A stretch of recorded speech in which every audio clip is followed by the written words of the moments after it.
Hi friends, సత్య beauty హోమ్కి స్వాగతం. ఈరోజు నేను చేయబోయేది కొబ్బరికాయ కొత్తిమీర పచ్చడి. ఈ పచ్చడి రైస్లోకి కానీ దోశల్లోకి కానీ ఇడ్లీలోకి కానీ చాలా టేస్టీగా ఉంటుంది. ఒకసారి ఇలా ట్రై చేయండి ఫ్రెండ్స్. ఆయిల్, పచ్చెనగపప్పు 2 స్పూన్స్, పచ్చెనగపప్పు 1 స్పూన్, మినప్పప్పు, వేరుశనగ గుళ్ళు, కాస్త జీలకర్ర,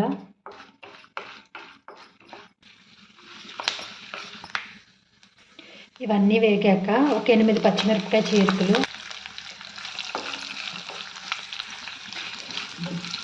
ఇప్పుడు ఇవన్నీ వేగిపోయి వేరే బౌల్లోకి తీసుకుందాం.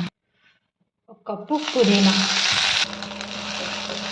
పుదీనా కాస్త వేగాక కొత్తిమీర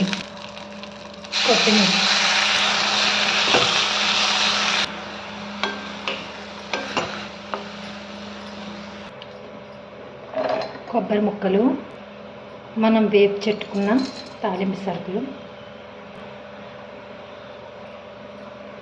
నిమ్మకాయ సైజ్ అంత చింతపండు, 1 స్పూన్ ఉప్పు. ఇప్పుడు మిక్సీ పట్టుకుందాం.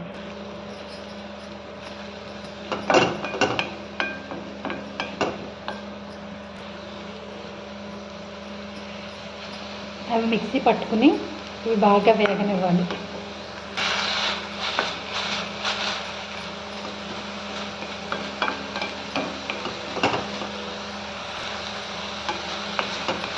ఇలా వేగాక కట్టేసుకోవడమే. గ్యాస్ ఆఫ్ చేసేసుకుని చల్లారాక మనం మిక్సీ పట్టుకున్న దాంట్లో దీన్ని కూడా వేసి బాగా మిక్సీ పట్టుకోవాలి.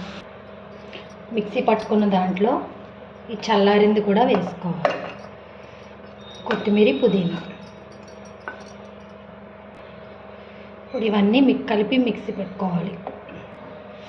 కొంచెం వాటర్ వేసుకుంటూ మీకు నచ్చినట్టుగా గట్టిగా కలిపితే గట్టిగా, కొంచెం దోశలకు కావాల్సినట్టుగా అయినా సరే ఇలా రుబ్బుకోవాలి పచ్చడి. ఇప్పుడు తాలింపు పెట్టుకుందాం. తాలింపుకి సరిపడా ఆయిల్, ఆవాలు, జీలకర్ర, ఎండుమిర్చి, కరివేపాకు,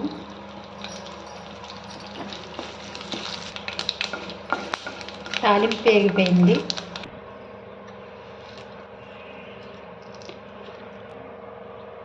హాయ్ ఫ్రెండ్స్, పచ్చడి రెడీ.